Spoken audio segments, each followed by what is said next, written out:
Deborah the judge, he had a great commander that helped to wreak havoc on Israel, known as Sisera. But the Israelites again did evil in the sight of the Lord after Ehud died, so the Lord sold them into the hand of Jabin king of Canaan, who reigned in hate. Regarding that matter does not mean there will be no challenges to face. You must set your eyes on the goal and follow what the Lord tells you to do. Deborah said to Barak, "Arise, for this is the day when the Lord has given Sisera into your hand. Has the Lord not gone out before you?" So Barak went down from Mount Tabor with 10,000 men following him, and the Lord routed Sisera and all his chariots and compelled to escape. But the story takes an unexpected turn. God promised that a woman would defeat Sisera. We would assume this would be Deborah, but God had something else in mind. But Sisera fled on foot to the tent of Jael, the wife of Heber the Kenite, because there was peace between Jabin the king of Hazor and the house of Heber the Kenite. Jael went out to meet Sisera and said to him, "Turn aside, my lord, turn aside to me, have no fear."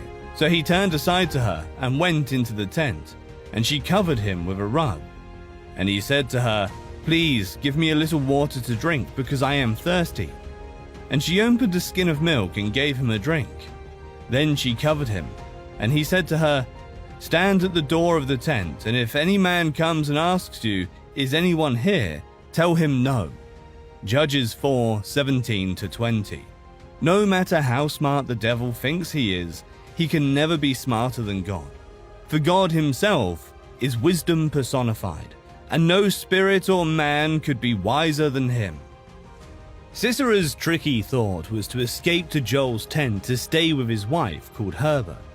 She was a part of Abraham's lineage, but not from Israel, so the army commander thought he was safe in her house. He was offered milk to drink, a bed to rest, and even a blanket to soothe his tired body from the battlefield. He did not know that he had just walked right into the plan the Lord had intended for his punishment. But Jael, Heber's wife, took a tent peg and a hammer in her hand and came up quietly to him and drove the peg through his. Leadership is essential in every endeavor, but especially vital in the task that God has called us. The first thing you need to do is show that you have a healthy regard for yourself and the people around you. Deborah exceeded the expectations